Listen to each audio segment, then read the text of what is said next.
Muchas gracias por todos sus comentarios. Yo le diría, no estamos esperando ni buscando que este nuevo modelo educativo esté plenamente funcionando en 2 años. Compartimos plenamente con usted que un proceso como este es un proceso de largo plazo, el proceso de la reforma y de este modelo, y que precisamente por su profundidad y además por los tiempos que toman los procesos educativos, usted lo señaló muy bien dando ejemplos de otras naciones y de otros países, toma tiempo. Y son proyectos de largo plazo y por ello también pensamos que aquí estamos frente a un proyecto de Estado, frente a un proyecto que se tiene que hacer de largo plazo y que se tiene que construir entre todos los que quieran participar para construir este proyecto. Cuando hablaba de los 2 años, son 2 años para preparar su entrada en vigor, precisamente porque lo vemos como un proyecto que tiene que tener alcances más allá de un gobierno y que es un proyecto de país y un proyecto de nación.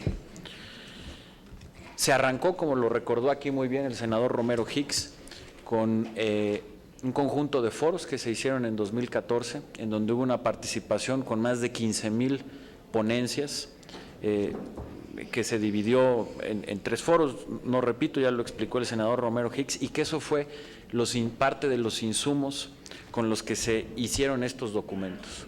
La segunda etapa es la presentación de estos documentos por parte de la Secretaría de Educación Pública para poder hacer un análisis y una discusión puntual.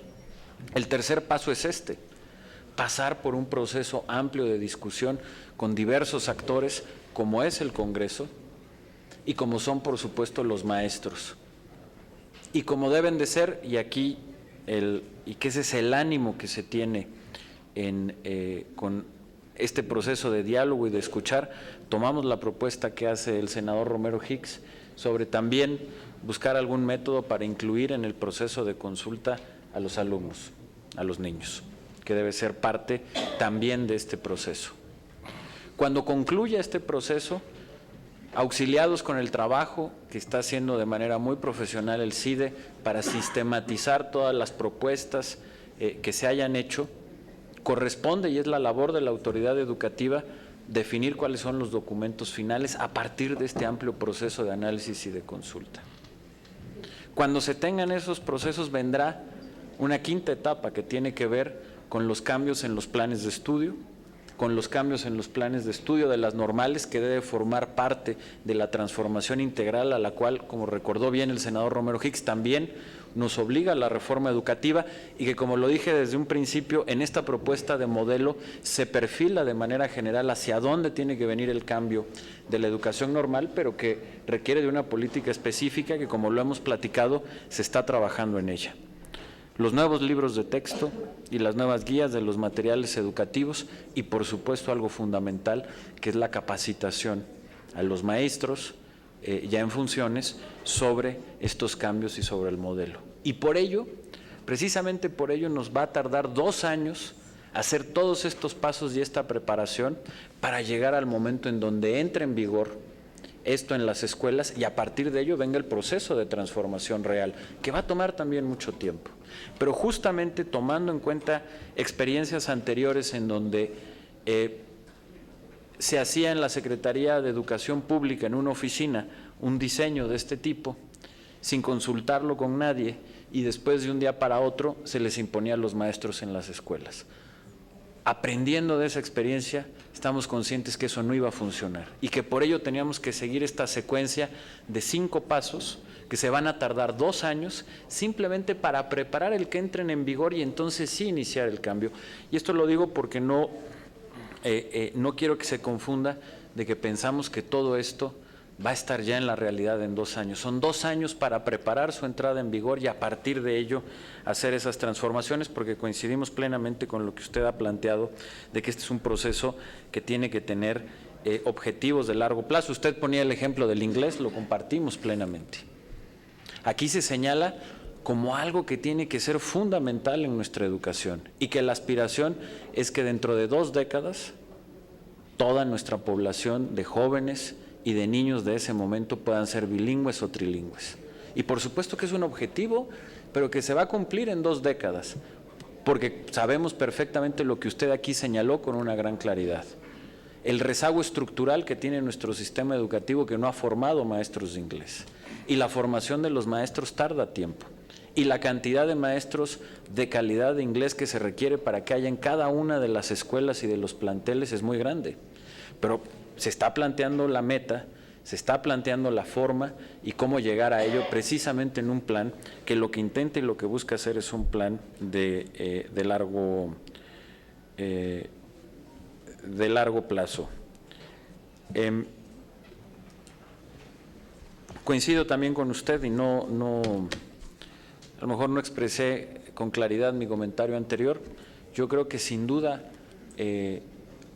no solamente puede, sino debe haber una convivencia natural entre la educación pública que imparte el Estado y que creemos que es el pilar de la educación del país, pero eso no impide, por supuesto, que a quien quiera ofrecer servicios de educación privada estén acompañados y nuestra visión no es de un pleito entre una y otra, y en eso siempre hemos compartido esa visión que usted siempre nos lo ha dicho con mucha claridad.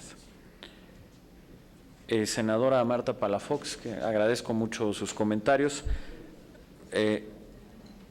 Muy puntual sobre el tema de bebederos y que también se ha comentado en otro momento y que sé que es una inquietud importante, decirles la meta para este año es que haya 11,000, haya bebederos en 11,000 escuelas. Hasta el momento ya están en proceso en 6,000 escuelas y en esta segunda mitad lo haremos a 5,000 escuelas. Lo digo simplemente como un dato de información del avance que estamos teniendo en procesos que se han ido haciendo de licitación por regiones en el país. Donde estamos más adelantados es en la región noroeste, que es donde iniciaron, y vamos avanzando en el resto del país. Con gusto atendemos el tema que nos comentó de este grupo de maestros en Tlaxcala. Si me lo permite, y aquí le voy a pedir al subsecretario Javier Treviño que pueda, ¿no?, para que de manera ágil podamos ver ese tema, conocer exactamente a detalle de qué se trata y poder dar una respuesta en qué situación se encuentran y por qué. Y coincidiendo además plenamente, y como lo han dicho varios, y con ello también abordo algunos temas que planteó el senador Sofío Ramírez, a quien también agradezco la participación que tuvo, y entro a algunos de los comentarios que hizo el senador Raúl Morón. Compartimos plenamente el que en este proceso, que es un proceso de cambio profundo, y esto también lo comentó el senador Hermosillo, necesitamos hacer un inmenso esfuerzo, sin duda, de reconciliación y de un mejor ejercicio de comunicación. Desde nuestro punto de vista, la reforma que aprobó el constituyente permanente, que aprobó esta soberanía, es una muy buena reforma. Es una reforma que aborda diversos temas y que da una estructura jurídica necesaria para lograr este cambio y dar las bases y sentar las bases jurídicas para hacer esta transformación de política pública que es sin duda de mediano y de largo plazo, pero que es absolutamente fundamental. Y que por ello necesitamos caminar en ese proceso sin duda de reconciliación y de poder informar mucho mejor cuáles son la realidad y cuáles son todas las bondades de esta reforma, y es algo que vamos a hacer. Sabemos que es algo en lo que no hemos tenido la eficacia que requerimos, que no hemos tenido la contundencia con la que se debe de trabajar, y lo tenemos que hacer. Y por ello, parte de estos esfuerzos, pero no solo estos esfuerzos, sino el estar en todo el país, por todos los medios posibles con los que se pueda comunicar, estar dando a conocer la realidad de esta reforma. A nosotros nos parece que, por ejemplo, genuinamente lo digo, la evaluación en sus términos legislativos está muy bien planteada. No es una evaluación ni punitiva, ni es una evaluación que tenga aristas negativas para el maestro. Al contrario, es una evaluación, ya lo explicaba aquí hace un momento, ustedes lo conocen, ustedes lo aprobaron. Es una evaluación que lo que busca es la formación continua del maestro y el poder premiar su mérito, su esfuerzo, sin que le tenga que deber nada a nadie más, pero que además cuida la estabilidad laboral de los maestros. Y al mismo tiempo se preocupa por el derecho último, que es el derecho a que los niños y las niñas tengan una educación de calidad. Y por ello, este proceso de que si al maestro le va bien, gana más, si no aprueba la evaluación, capacitación, y tiene 3 oportunidades. Y si en la tercera no aprueba, no se le despide. Simplemente cambia de función. Se mantiene el equilibrio de la estabilidad laboral del maestro junto con el derecho que tienen los niños y las niñas y los padres de familia a que sus hijos reciban una educación de calidad con un buen maestro. Y eso es un esfuerzo que tenemos que hacer en reconciliación y además haciendo un gran reconocimiento a las maestras y a los maestros de México. Yo he recorrido el país, muchos de ustedes lo saben, y he recorrido las escuelas y ahí he tenido la oportunidad de hablar con los maestros que están frente a grupo. No únicamente el diálogo que también tengo y que tengo además de manera muy frecuente y dinámico con el Sindicato Nacional de Trabajadores de la Educación, sino con los maestros que están frente a grupo. Y ahí yo he aprendido y he visto la realidad de maestros que se despiertan muy temprano para llegar a tiempo. Maestros que hacen un inmenso esfuerzo por sus estudiantes, que gozan, vibran y sufren con ellos, que se preocupan por los que van bien, pero sobre todo cómo van a sacar a los alumnos que no van bien, cómo los sacan adelante. Maestros que le quitan tiempo a su familia para revisar trabajos, tareas, preparar sus clases. Maestros que es tal su pasión y su vocación, que para las dinámicas de las clases que ellos planean, ponen de su bolsa para los materiales educativos que requieren en ese salón de clases. Y esa es la inmensa mayoría de los maestros y sí, es una función que tenemos que hacer entre todos, sin duda con una responsabilidad mayor de la Secretaría de Educación Pública y del Gobierno Federal, pero es una labor de todos, a la cual yo los invito y los convoco a redignificar la labor de la inmensa mayoría de los maestros que están haciendo su trabajo y que lo hacen bien y que lo hacen con un gran compromiso.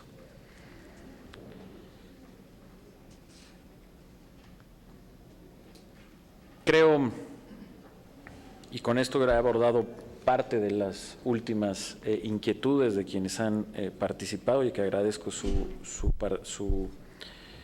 participación.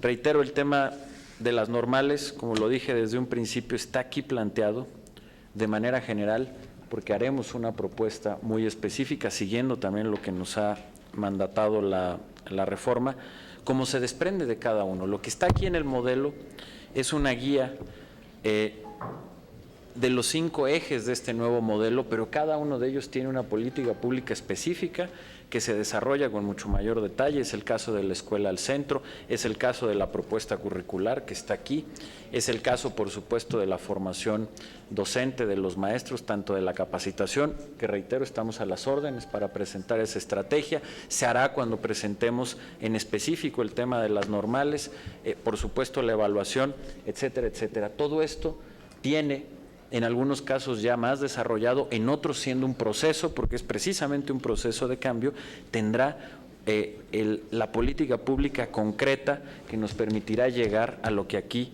se está planteando de diversas formas.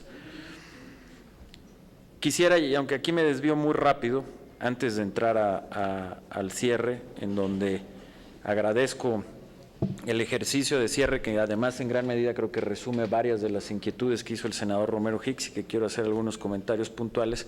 Me desvío un poco, pero no quiero dejar de decirlo porque es algo, hablando de un tema de comunicación, es importante decirlo para ubicar bien dónde está el problema y cuáles son realmente las opciones de política pública. Y me refiero al tema que tocó el senador Morón sobre lo que se ha llamado los rechazados, en donde efectivamente hay un número alto de estudiantes que quieren ingresar a la UNAM o al Politécnico y que no todos ellos se encuentran un lugar.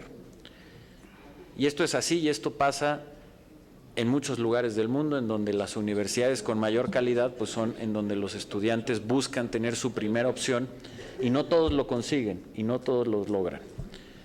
Y nunca va a ser, la capacidad de una sola institución no es infinita.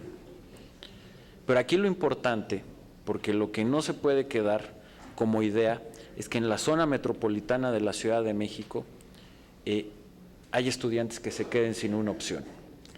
En la zona metropolitana de la Ciudad de México, es decir, la Ciudad de México, además del Estado de México, Hidalgo y Morelos, se ha logrado tener ya una oferta de educación superior suficiente para todos los egresados de la educación media superior. En el último ciclo escolar egresaron de la educación media superior de la zona metropolitana 341,473 estudiantes y el número de lugares disponibles en la educación superior en esta misma zona es de 463,459. Es decir, todo egresado de la educación media superior, si así lo desea, tiene un lugar en la zona metropolitana en educación superior. ¿Qué es lo que había que hacer? Y es lo que hicimos con un programa, una política pública que se llama Un Lugar para Ti, es ayudar al estudiante a encontrar la opción. Primero, ponerle toda la información de la oferta que existe en esta zona, ponerla a su disposición para que, si no logró un lugar en la UNAM, en el POLI o en la UAM, que son las universidades más demandadas, busque qué otros lugares hay que puedan ser también de su agrado y de su elección. ¿Qué carreras hay? Ahí se explica cuáles son las que tienen más demanda laboral, etcétera, y hay un programa en donde si el estudiante, su segunda opción está fuera de la entidad donde vive, se le da un apoyo de 1,000 pesos al mes para que pueda tener apoyo a transporte escolar o de vivienda en caso de que tenga que vivir en algún otro lugar como un apoyo. Digo esto porque creo que se ha generado con este tema una sensación de que no hay lugares suficientes y sí los hay. Es un tema de cómo lo vamos vinculando y eso es lo que estamos haciendo. Y finalmente, déjenme para concluir sobre algunos de los puntos y que agradezco mucho que tocó el senador Romero Hicks sobre la escuela al centro. Yo creo que aquí el comentario que se hace no es una diferencia de política pública, sino en todo caso del lenguaje o de cómo estamos comprendiendo lo que aquí planteamos como la escuela al centro. Yo inicié mi exposición diciendo que el cambio central que hizo la reforma educativa es el cambio en el artículo 3º de la Constitución, en donde se establece el derecho de los niños y las niñas a una educación de calidad. Y que además, al hacer de este derecho el derecho supremo en educación, implica en la práctica poner en el centro a los niños y a las niñas y a los jóvenes, y que ese cambio es lo que está haciendo todo este replanteamiento, porque eso no sucedía en nuestro país. Los niños, las niñas y los jóvenes no estaban en el centro del sistema educativo. Y para ello hay que hacer toda esa transformación. Compartimos que las escuelas son comunidades de aprendizaje. Comunidades de aprendizaje, y aquí lo estamos diciendo.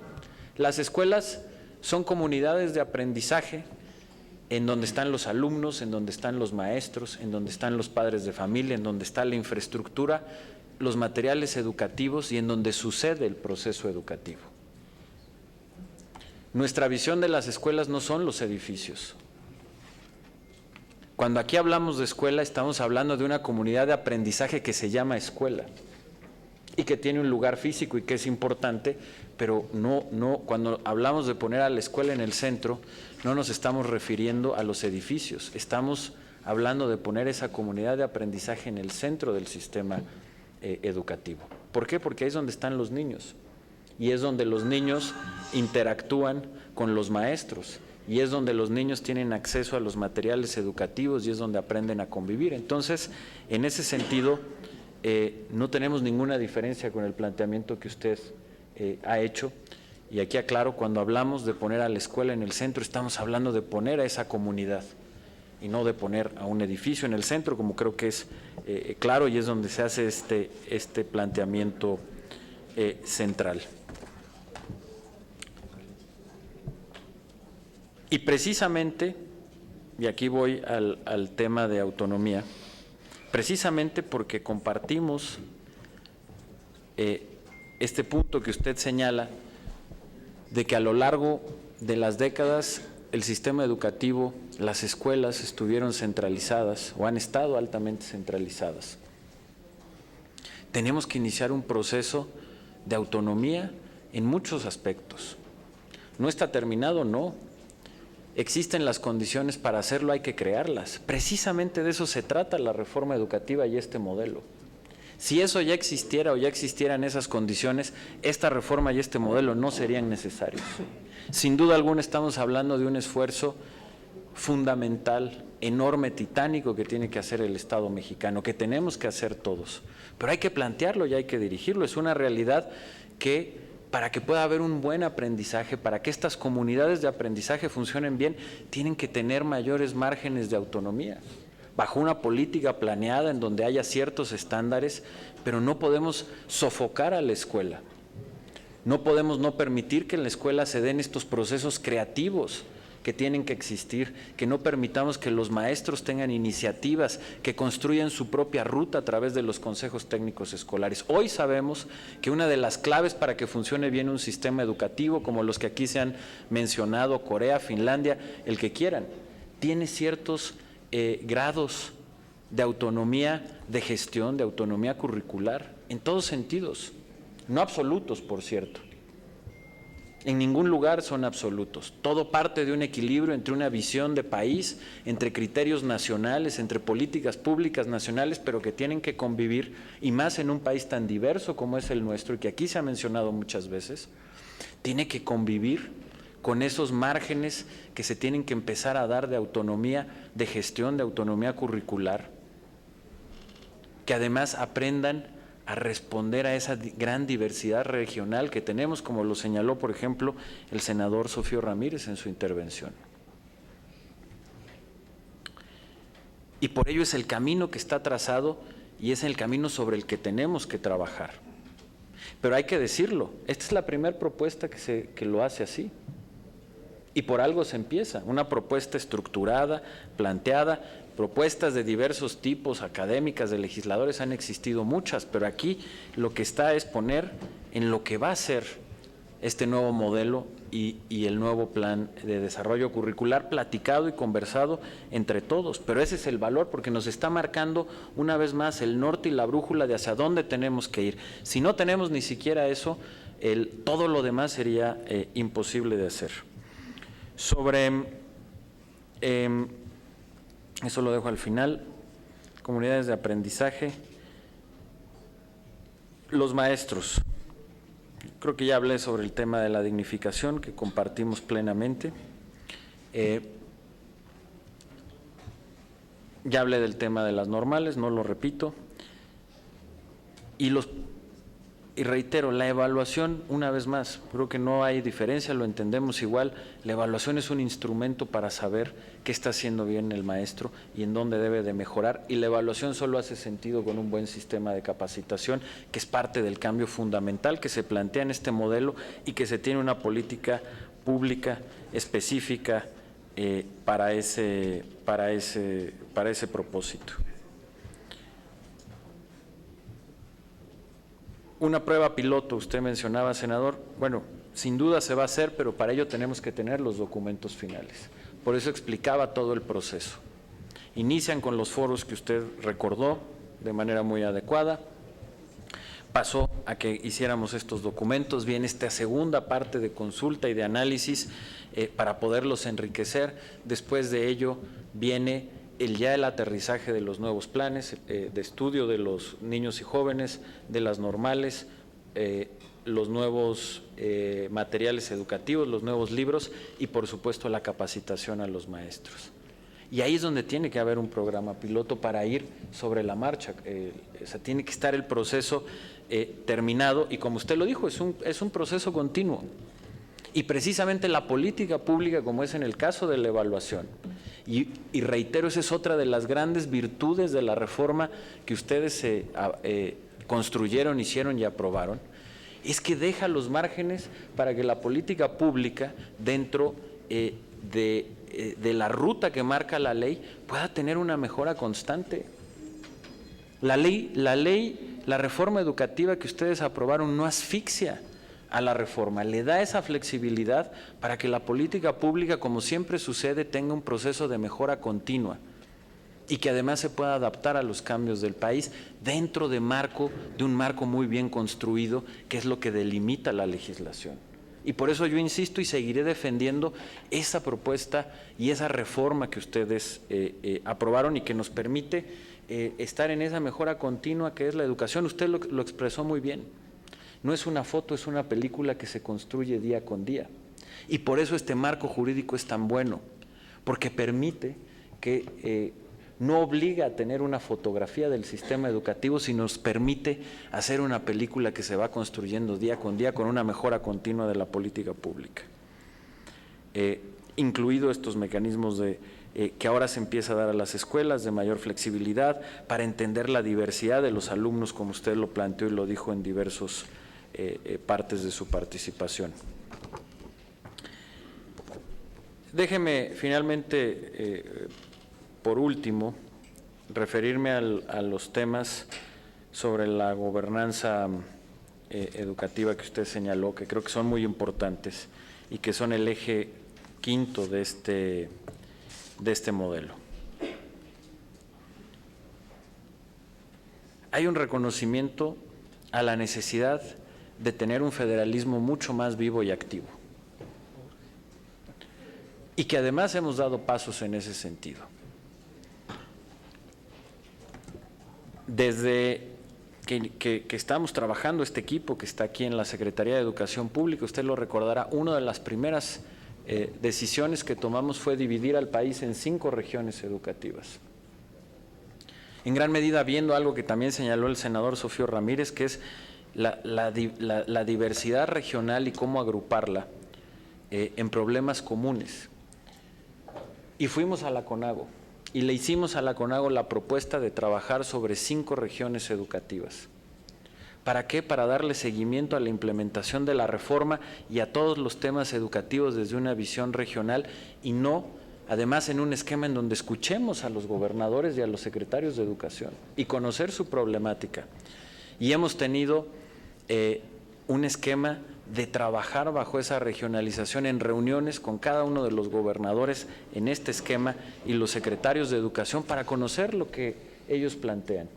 Y son reuniones de una gran intensidad en donde creo que vamos construyendo un diálogo muy distinto. Esto no existía antes y eso nos está permitiendo tener un diálogo muy distinto con los gobernadores, con las secretarías de educación estatales, construyendo un federalismo educativo más sólido y que es parte de lo que se reconoce en este documento de la gobernanza educativa.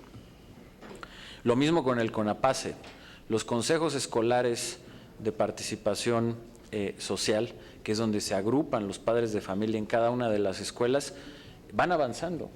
Sin duda no está terminado, ni existen todavía en todas las escuelas, ni en todas las escuelas funciona bien. Pues el reto es gigantesco, pero una vez más lo importante es marcar la ruta y hacia dónde tiene que ir la política y cómo vamos avanzando con ello. Sobre el INE, y en esto quiero ser también muy claro, nosotros hemos sido y lo seguiremos siendo absolutamente respetuosos de la autonomía constitucional que tiene el INE. En una relación de colaboración, sin duda, porque somos 2 órganos del Estado mexicano que tenemos responsabilidades compartidas en materia educativa, incluido en materia de evaluación. Usted lo conoce muy bien y yo lo decía hace un momento. El INE efectivamente es la máxima autoridad en materia de evaluación, pero la Secretaría de Educación tiene también, por ley, un conjunto de obligaciones en materia de evaluación que nos obliga a podernos coordinar con el INE y hemos sido, y aquí lo quiero hacer y es un enfático, volver a señalar en un respeto absoluto a la autonomía constitucional del INE y un absoluto respeto además a la calidad profesional de todos quienes conforman esta institución del Estado mexicano. Decirle que también este proceso de cambio, de reforma educativa y este proceso tan complejo que se ha tenido de transformación educativa es precisamente porque uno de los temas que se está enfrentando es cómo tener una nueva y una relación clara y de equilibrio fuera de esas relaciones que conocimos tan costosas de poder fáctico con el sindicato. Esas relaciones tan complicadas y complejas que conocimos hasta hace no mucho y que requieren transformarse para que esto pueda dar resultados, sin lugar a dudas. Y no es un proceso que se acabe de un día para otro. Es un proceso complejo, todos los que están aquí lo dijeron y lo mencionaron. Pero una vez más está con una gran claridad puesto en la reforma y en la ruta que tenemos que lograr como gobierno y como sociedad y que tenemos que construir entre todos. Porque lo que no nos puede pasar, efectivamente, es regresar a ese modelo que teníamos anteriormente. No estamos todavía en el modelo que queremos, es un proceso en construcción sin lugar a dudas, con resistencias, claro, con retos inmensos, que se tiene que hacer además bajo un proceso en donde busquemos encontrar entendimientos también. Pero estamos en esa ruta y lo que no podemos hacer precisamente es regresar a donde estábamos antes de que se iniciara este proceso de reforma. Y con ello, a su comentario puntual y final sobre el diálogo con la coordinadora. Decirle que es un diálogo que continúa, que no ha terminado y que por lo mismo no tiene todavía ningún acuerdo. Se sigue en ese proceso. Segundo, que todo lo que se está dialogando y platicando y que eventualmente se llegue a un acuerdo será en absoluto respeto a lo que marca la ley. No tenga ninguna duda. Y tercero, que se hace con la plena convicción de buscar salidas ordenadas, pacíficas y de entendimiento a un conflicto serio que hoy tiene nuestro país. Pero que se hace también con la absoluta convicción de que esta reforma educativa tiene que continuar y que esta reforma educativa es uno de los pilares esenciales que requiere México para ser exitoso en el siglo XXI. Y que es una reforma y que es una transformación que no puede, no únicamente no llevarse a cabo, sino que se tiene que profundizar y que tiene que avanzar más rápido. Entendiendo la diversidad del país, sí, pero que tiene que continuar. La convicción del gobierno es total y absoluta. La reforma educativa sigue, la reforma educativa debe de continuar, debe de profundizarse y no tiene cabida desde la óptica del gobierno que esto no sea así. Renunciar a esta transformación educativa significa regresar a donde estábamos, que claramente no iba a llevar al país a un punto de éxito en el siglo XXI. Con el sistema educativo que teníamos anteriormente, no era posible, y está medido, aquí lo hemos platicado de diversas maneras, no iba a ser posible darle las herramientas a los niños, a las niñas y a los jóvenes para enfrentar un siglo XXI globalizado y competitivo, con los cambios tan acelerados en materia tecnológica y de procesos económicos. No iba a ser posible romper con los círculos de desigualdad que tiene nuestro país. Y por ello no podemos renunciar a este proyecto. Y por lo mismo consideramos que es un proyecto que va más allá de un gobierno. Es un proyecto que en la reforma que aquí se votó y se construyó, le da los andamiajes para hacer un proyecto de Estado transeccional para lograr un gran proyecto educativo que sea el sustento de un proyecto exitoso en el siglo XXI. Entonces, reconociendo la gran complejidad que existe y buscando, reitero, salidas ordenadas, pacíficas, de mutua comprensión a un problema serio que parte de un cambio muy profundo en donde tenemos que dialogar más y comunicar mejor para que se entiendan las bondades que tiene esta reforma para todos, pero también para los maestros, es como se está haciendo ese diálogo en pleno apego a derecho y segundo, con la plena convicción de que este es un proyecto que no se puede echar atrás, sino por el contrario, tiene que seguir y tiene que profundizarse. Y además, por supuesto, en el momento en que estos diálogos lleguen a una conclusión, dar aquí la garantía de que todo lo que se haya dialogado y eventualmente acordado será plenamente transparente. Y estamos en ese proceso. Y con ello, pues simplemente reiterarles a todos, una vez más, muchas gracias, senador, a todas las senadoras, a los senadores que nos acompañaron, que tuvieron esta participación, el ánimo, la paciencia de haber estado aquí por muchas horas, reiterarles que estoy a las órdenes. Creo que hemos tenido, y lo digo también con un gran respeto a esta soberanía, una relación de respeto, pero muy intensa con esta comisión que usted preside.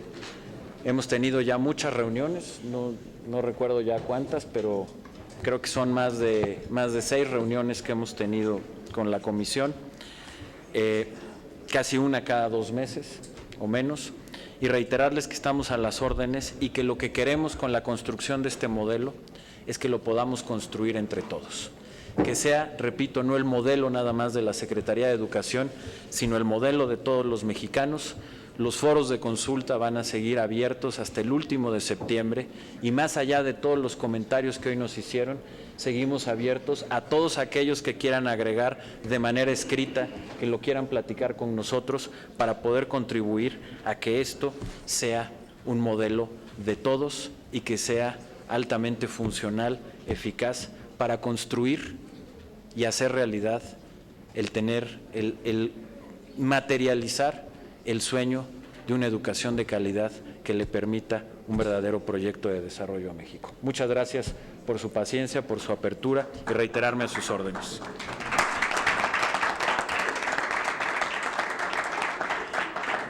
A todos muchas gracias. Con esto concluimos. Gracias.